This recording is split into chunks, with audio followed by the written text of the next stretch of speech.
ProudHooligan.com for all your Insane Throttle official merchandise, including our new Proud Hooligan line. ProudHooligan.com has a wide assortment of gear to make you look good on your next ride. ProudHooligan.com is the go-to for every biker when they want to look good as well as to help the show out while doing it. Visit ProudHooligan.com now. Rock on.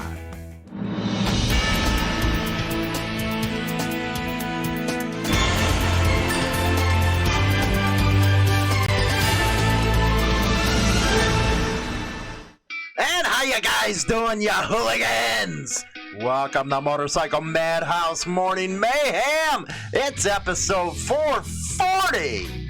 Not all one percenters in motorcycle clubs are easy to get along with. That will be the topic of our monologue today. And yes, of course, we take our topics from the emails from the listenership. So this is actually, by God, a good one. Finally.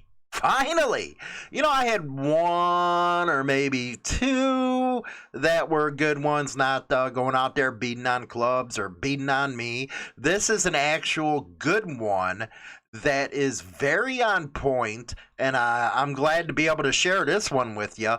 And we also have the first part of the new NCOM newsletter, or the NCOM Biker News Bites, as it's called, and that one is compiled and edited by Bish, National Coalition of Motorcyclists. Rock and roll, man. We've been getting a lot of good feedback as far as that one episode I was talking about. When it came to NCOM, lots of good stuff out of that one. A lot of good, how can I say it? Okay, let's just put it the way. A lot of good emails. We'll put it that way. A lot, and it really does surprise me, because I've been finding this out a lot as well. A lot of people do not know what NCOM is. And a lot of people have been asking about it now that we put it out on the air. And like I said, a lot of us platforms haven't been talking about them enough to get the word out. And, you know, like I said before, that was our fault for not doing that. So we're going to be putting all the information we can out for you guys now that a lot of you are interested, which is a good thing. Because like I said in another episode, a lot of people, when they see some of this new stuff that everybody fighting, they ask themselves, well, why can't everybody get along? We need to start this, or how can we do this? Well, there's already an organization that is out there doing that, and that's the NCOM, COC, whatever you want to call it, National Confederation of Motorcyclists is the national one, and of course you got your local COCs. And I know there is a lot of lies out there about this, but it simply isn't the case, where people are trying to claim that it's the dominant clubs trying to make money.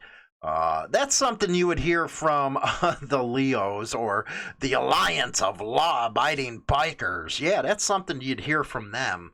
But it ain't true at all, and like I said, you need to actually go visit one. Even if you're not in the club, go visit one and see how everybody is, man. It's a great time. They talk a lot of the political stuff. And I also did get a comment on YouTube about it, how they went to one, and it seems like everybody's off in their own corner, and it has to do with the political activism going on. And like I said to him, you know what? Baby steps. Well, it's been since the late 80s. Well, you know what? A lot of the beefs take a long time to figure out. And that's for the clubs to figure out. That is not for you, myself, or anybody else to say, hey, let's try to bring everybody together. Because that just ain't logical, especially when some of these clubs have lost guys to, going 6 feet under, or going to prison for their club, bleeding for that patch. So it's just not that damn easy, but leave it up to an organization like NCOM to try to get things together. So that's why I say go support them. If you're serious about all this talk going on all these comment sections in the YouTube channels, or everywhere else on Facebook groups, then you know what? Then actually go do something about it and go support the organization that's trying to do it. So let's get to this pretty good email, man. It's a pretty good email. And by the way, the news bite is brought to you by the AIM, NCOM Motorcycle E-News Service. Aid to injured motorcyclists in the National Coalition of Motorcyclists, and is sponsored by the law offices of Richard M. Lester. If you've been involved in any kind of accident, call at 1-800-ON-A-BIKE or visit www.onabike.com. It's with all those slashes, man. It's pretty hard to freaking, say where to go. But anyway, Freaky Ravenous writes, again, I like this one. I won't sit here and try to say every single 1%er is cool and laid back, easy to get along with. There are some serious a-holes for sure. And we all know there are a-holes everywhere in every kind of lifestyle. But the vast majority of 1%ers are cool guys. I was at a 1%er for almost a decade till fatherhood took precedence over riding around all over God's creation and drinking beers. When I was new to the scene, most of the guys were cool. When I was trying out for it, most of the guys were cool. When I was a member, most were cool. And after leaving in good standing, most are still cool. I agree 100% with this paragraph right here. Sometimes you're going to get a cold shoulder when you go up to one of these 1%ers in one of the bigger clubs because, quite frankly, they don't know you. And with what's going on within the newspapers, law enforcement, it's hard to trust anybody new, man. It really is, because you never know who the hell you're talking to, and that's why they really stick to their own. But there is a lot out there that are pretty cool that you can approach and stuff.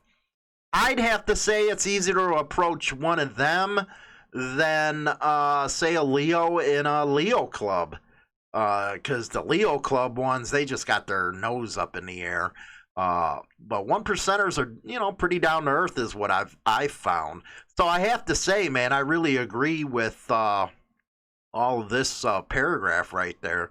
And he was right, man. 1%er for almost a decade until fatherhood had to take precedence over riding all over God's creation. And that's one thing, I know a lot of people say, well, most of these clubs don't ride anymore. They're just going bar to bar. Well, I guess you found the wrong damn club, man, because a lot of the clubs I was around and all that good stuff, they ride their asses off, and it's pretty cool. One thing I liked about the club I was in was meeting new people from across the nation and stuff, forming bonds with them. It was a great deal, man. It was a great deal. It was a great experience, let's just put it that way. It's been in my experience that guys like, and he's talking about the two emails that I wrote about the Hells Angels and the one that I brought up about the Pagans when them guys emailed me in. That's funny. These guys, you get a lot of these haters out there. Well, you said this, you said that. Don't you know I'm reading an email to me and answering it on air? It might not be my personal opinions, but it's the opinions of the people that follow us. So, no, it's not me personally doing it. I'm just putting it out there. And like I said, I use the titles that you see for the episodes are taken right out of what I'm reading here. So get that right, dummies, for all those that are saying that crap. As well as the guy who wrote the one of the Pagans either are simply so effing intimidated by 1%ers because of their own lack of testicular fortitude. I love that one. Or they said or did something once that got them smacked around and now they have a resentment. Then there is a growing trend among 20 to 30 somethings who feel they are entitled to a scene they had no hand in building, much like they do when everything else, including the damn country. But hey, what did people expect to happen when you coddled somebody their whole childhood or gave them trophies for trying? Let's start off right here. I can't disagree. When you got people that are upset with, and when I talk about one percenters, man, I'm talking about the old ones that have been around for decades. Everybody knows how I feel about that. So that's the example that I give. I know personally in the Midwest, there's some great one percenters out there. I mentioned them before. You have the AOA Sons, you have the Invaders. I know you can approach them guys. I can't speak for the East and West Coast except for some that I met at the NCOM and stuff. But I know the Midwest clubs, they're really down to earth, and you go up, say hi, how you doing? They're not going to be a dick to you or anything like that. Or, like he said here, plain intimidated by them because of their lack of testicles, if you would. Again, I don't know why why they wrote that kind of stuff. I think I put them up on Jump Street the best I could. But other than that, it's like, really, I don't want to spend my time with gumps like that. Maybe they are intimidated. I just don't see why. I don't get it. Maybe you guys can tell me why they're intimidated. I don't know. Or, yeah, he might be right. They might have got smacked around because they said something stupid. And now they got the resentment. Or they got the resentment because they never actually been around them. And all they're doing is taking the propaganda BS and using that as a thought process. And that's something I never got. Why don't you want to get both sides of the story? If you're one of them guys that are taking the word of the Leos or other guys that maybe had a bad experience, how are you going to know for yourself? You're not. It's just like these morons who go and say NCOM and the COC, all they're there to do is take money from you. It's not the case at all, man. And it gets really irritating hearing that told over and over and over again. And I know you might have some guy who left an MC that's a part of the Confederation, but he left on bad terms with his own club, and now all of a sudden it's the Confederation's fault that him and his club don't get along. It makes no sense to me. But when you don't try to get the other side of the story, what good are you, man? You're just basing your opinion on one deal, and if that's how you want to live your life, that's on you. And he's right, there is a growing trend among 20 to 30-somethings who do feel entitled. A lot of this, where they call patch police, or this constitutional rights stuff, has come up, I'd have to say, I don't know, maybe last 10 years or something like that, where people are thinking, and he's right, it's right in that age range, where they feel entitled. They didn't do nothing to build the scene. And that's why I'm always thankful. And I think a lot of people my age are thankful for this. We actually got to learn from the 60s generation bikers. The hardcore ones that set the belief system, that set, the attitude system that we, were passed on. And that's one thing that my generation really screwed up on, was not passing that down to the next one. And now all of a sudden, like he says, you get people that are coddled their whole childhood and give them trophies for trying. And then we wonder why you get all this talk that you do on the internet. And by God, I know it's just the internet and the street's different, but you can really see how people's attitudes are just by what they write on the deal.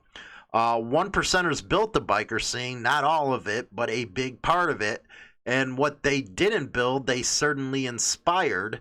And as he says, tell him he's wrong. And he's not wrong. The one percenters did build the scene, man. They took it from scratch all the way to what it is now. They're the ones who dealt. Everybody don't get. It might be cool to be a biker right now, but it used to be where it wasn't cool to be a biker. And those that didn't have to live through that, or getting shoved on the ground and their face thrown in mud, or every time you went to the damn bar, you're getting pulled over for something, you don't know what the hell you guys are talking about. It was the clubs that built this scene. That's why you see all these people who just go out to buy motorcycles.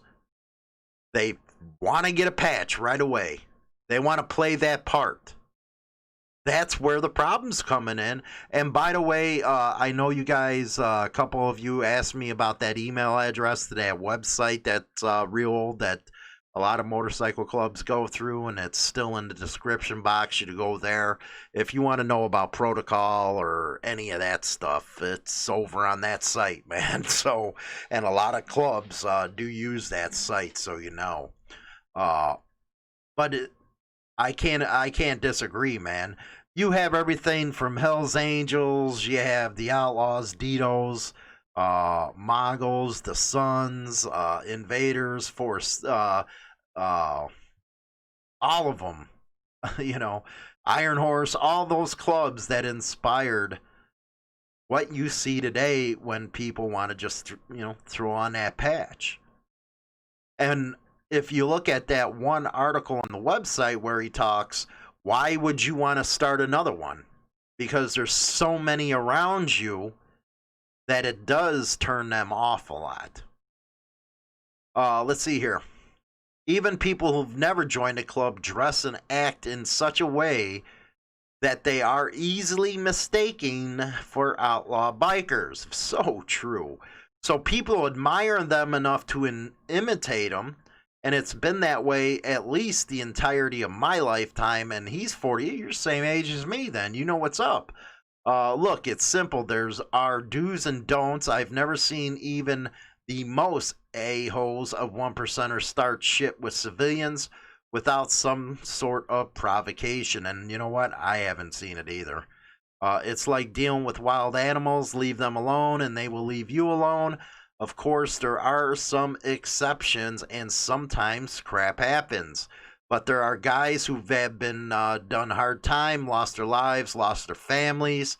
Over the past 70-plus years building a scene, these effers should appreciate and respect, not sit there from the safety of a keyboard and criticize. Grow up or go join the Knights of Columbus. Maybe that's a better fit for some of you. Respects Hollywood, you rock, man. Rock on. You know what? This whole email was the best one that I've got so far on this program. He just says it like it is, and he happens to be my age. So he was around the Vietnam generation as well, and you can tell the difference, man, between the generations, who learned from who, compared to now. Very good stuff. That's just like I'm going to be talking probably on tomorrow's program about, the new gangster bikers versus the old scooter tramps. That's going to be episode 441. So that should be a good and an interesting one, if you will. So that was an awesome freaking email right there. And that one again, let's look here. Freaky Ravenous over on our YouTube channel. Rock and roll, man. Big thumbs up for that one. Now let's go into the little NCOM Biker News Bites. This is going to be broken down over the next, I believe, 3 shows, because it is a long one, but I want to get the information out again. This was compiled and edited by Bish of the National Coalition of Motorcyclists. Now, let's go to the first story. Pandemic kickstarted a motorcycle boom, and it did. From soft sales and even negative growth at some companies to the specter of businesses collapsing in the face of coronavirus. to sudden sales spikes and even triple-digit growth, 2020 has been a whiplash year for the motorcycle industry. Prior to the COVID-19 outbreak, red flags were waving in many pockets of motorcycle commerce, according to Forbes.com, and there was a growing dark cloud hovering over the industry, generated in large part by one particular problem. Not enough new riders are buying motorcycles and replacing those that are leaving. So very true, man. So very true. There have been many reasons populated for the shrinking ridership numbers and flagging sales from millennials being more risk averse to smartphone addiction to enthusiasts aging out of the market. That from Forbes contributor Bill Robinson. The motorcycle industry was at a crossroads, then COVID-19 changed up the map. When the pandemic hit, something very interesting happened. Motorcycle and bicycle sales started climbing. That's because everybody was freaking, hemmed up at the house and they needed to get the hell out of there. Often at double-digit rates, it made sense on some levels since anyone returning to work or life in general was avoiding rideshare and mass transit. Very good stuff here, man. Very good stuff. I really like the next one, U.S. Helmet use trends higher. It used to be when people didn't want to wear helmets, and me being one of them, but now I love wearing a helmet, man. I don't know what it is. As you get older, man, I don't know what it is. Helmet use by U.S. motorcyclists have trended higher over the past decade, according to a new government survey. According to the U.S. Department of Transportation, National Highway Traffic Safety, the National Occupant Protection Use Survey is the only survey that provides nationwide probability-based observed data. According to the survey, helmet use nationwide increased among motorcyclists from 54.3% of all riders in 2010 to 70.8% in 2019. That is a huge tick up. In states with mandatory helmet law, which it shouldn't be mandatory.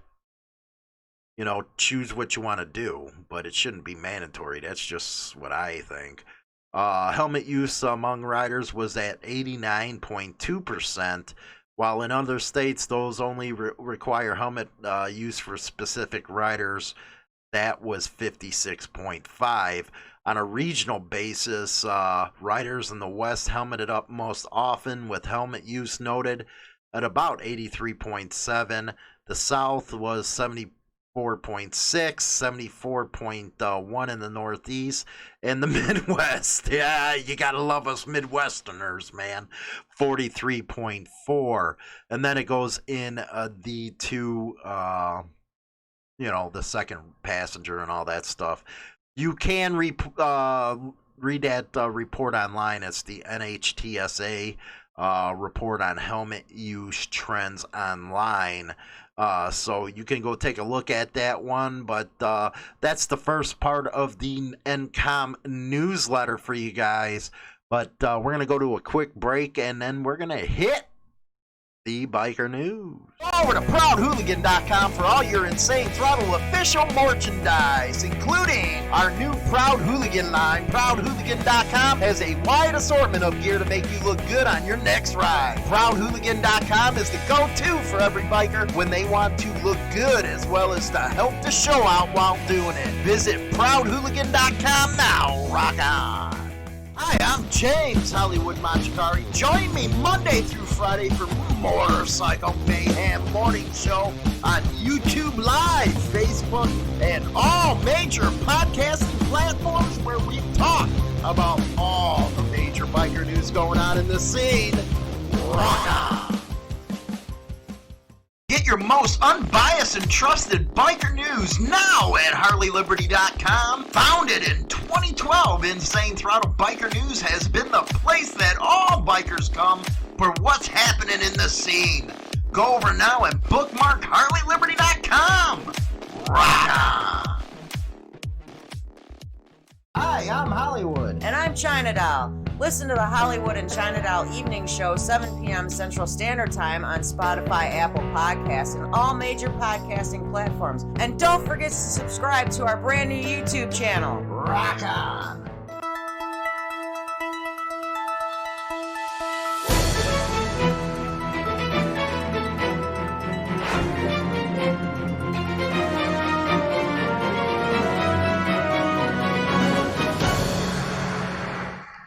Okay, welcome back to the show, everybody. Don't forget to visit the Hollywood and China Doll show. That is on China Doll's YouTube channel. I'm Married to a Biker, and it's also available on all the podcasting platforms. But the shows are getting good over there with the Hollywood and China Doll. That's Monday through Friday at 7 p.m. Central Standard Time, and we're starting to turn to a lot of motorcycling topics over there, so make sure you get on over there. Now let's go up to Montreal out of CTV News. Quebec police target firearms permits allegedly linked to the Hells Angels. Yes, they got a hard on for the Angels up there. Quebec Provincial Police revoked 11 licenses to possess and acquire firearms from people police say are connected to the Hells Angels Motorcycle Club. It is the second phase of an operation from the Organized Crime Division in collaboration with the SQ's Firearms and Explosive Control Department. Best you wish you had a Second Amendment up there, but what am I saying, man? It's getting bad down here in the United States. 7 applications for firearm possession permits were also denied in an eligibility program aimed at limiting access to firearms by people linked to organized crime. The first phase in 2018 targeted 97 motorcycle club members that support the Hells Angels. So if you were a club that supports them, next thing you know, they tie you to them and you're not getting a damn permit. Now, I don't think these are permits as far as concealed carry go. I just think it's to own a firearm. That phase resulted in 75 firearms possession and acquisition permits being revoked and 14 pending applications being denied.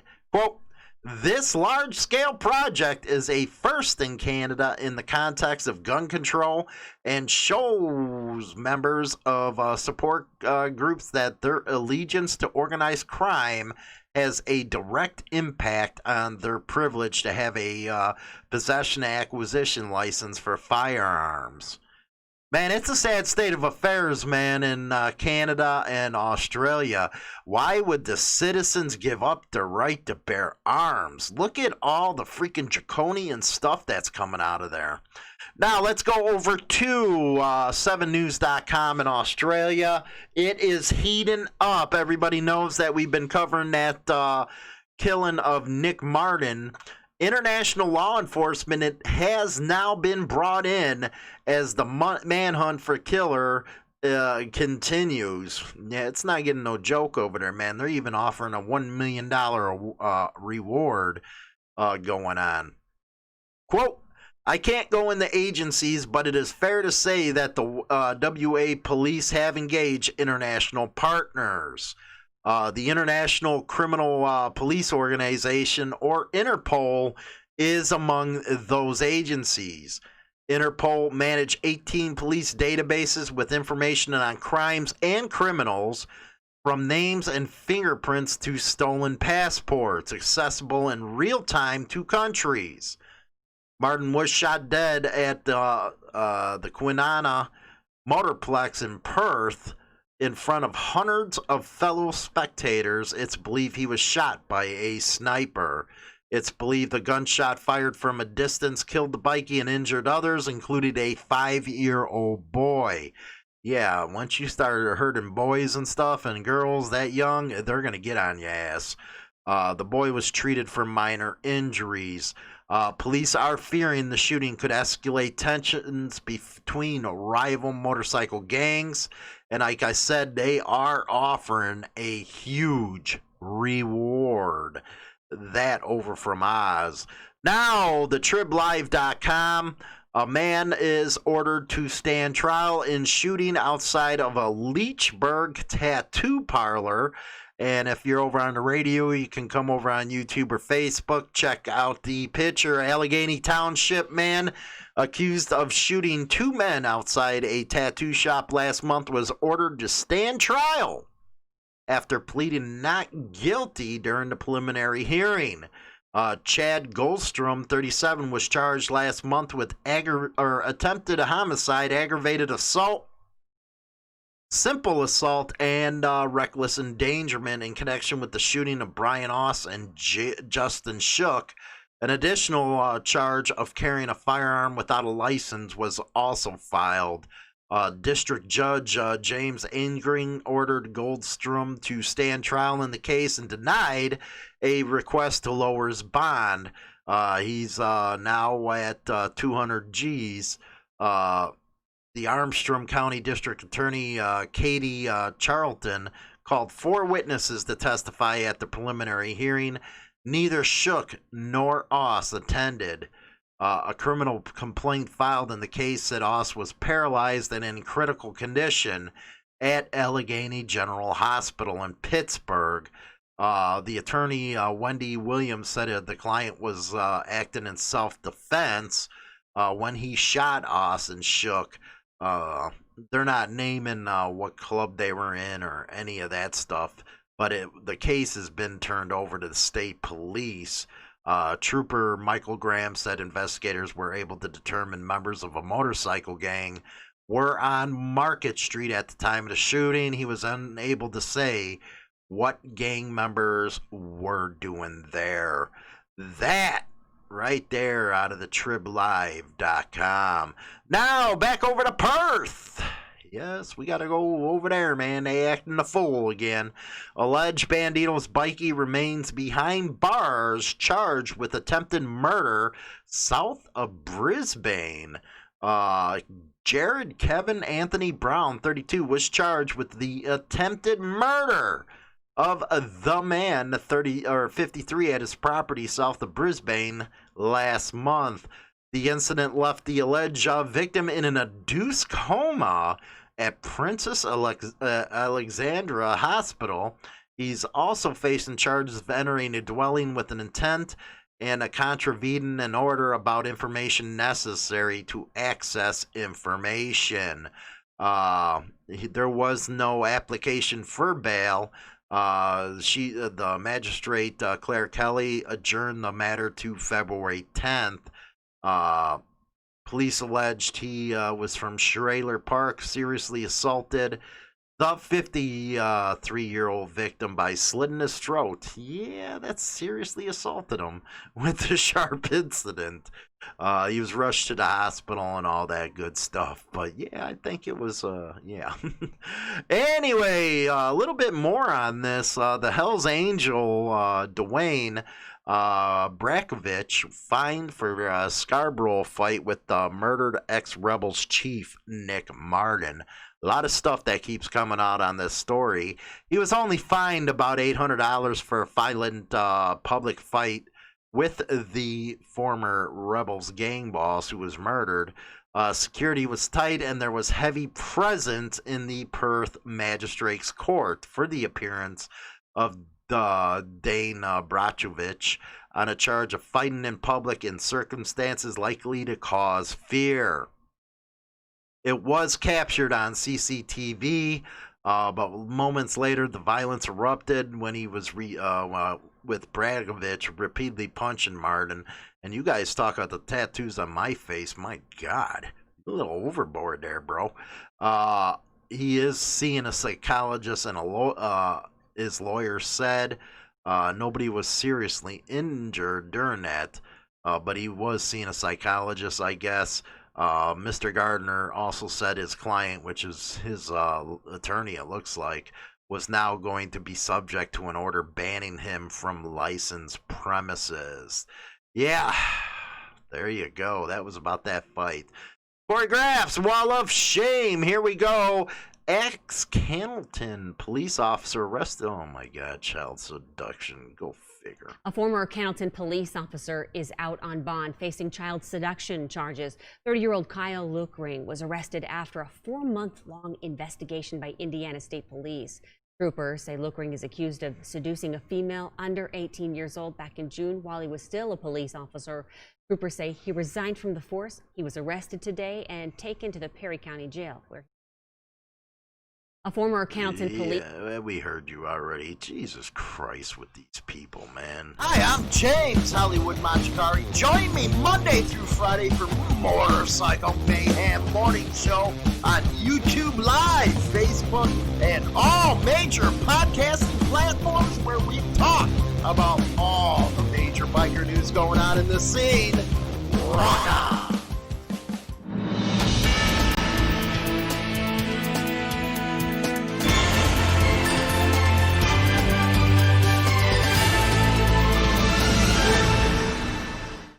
Hey, welcome back, man. Welcome back. I always hate that, man.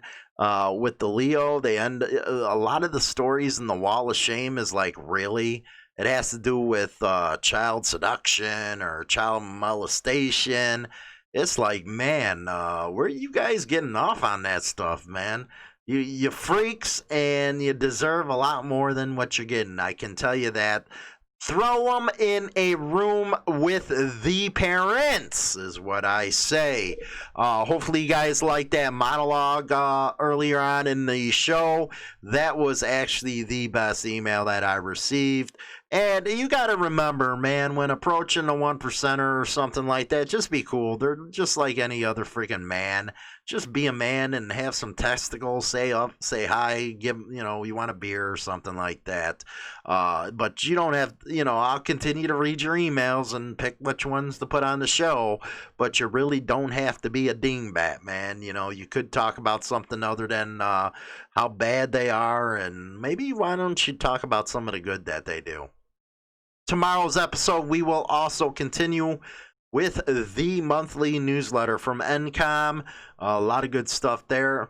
The helmet use stuff really didn't surprise me much because a lot more people, you just see them riding, even older guys, man, are throwing on the helmets. Maybe that's because they're more comfortable now. You got a lot more vents for breathability and stuff. Overall just comfortable. Personally, I still think that it's up to you to choose if you want to wear one or not. Me personally, I choose to wear one. I was actually talking about it with China Doll. We're going to be ordering her a good one with the intercom systems and stuff. But it also comes with one that you can motovlog with, and that's the one I'm looking forward to, because I got to upgrade all my motovlog stuff for next year, because the stuff I got, even though, it's expensive, it still didn't work worth a crap, if you ask me. I still had to do voiceovers instead of doing the actual motovlogging, so it is what it is, man. It is what it is. But it looks like a lot of stuff going on still over in Australia as far as that murdered ex-bikey boss from the Rebels.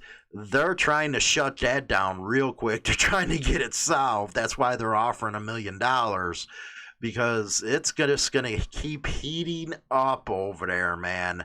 And crap is going to fly. See, they think it's like the 60s and 70s like it was here in the America over there. They're just kind of late, man. They're just kind of late.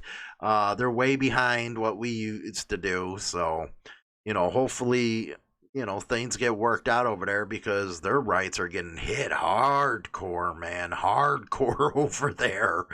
That and Canada, man.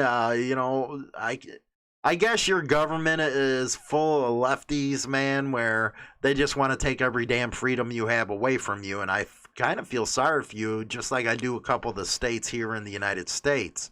So with that, don't forget to subscribe to the channel. Don't also forget to go over to, China Dolls, I'm married to a biker channel, I'm married to a biker, her YouTube channel, and also take us with over on iTunes and all that stuff. With that, guys, I'll talk to you guys later. You guys have a good one, and I'll see you on the next episode. I say goodbye, vamoose, adios, ciao, so long, get your hat jacked.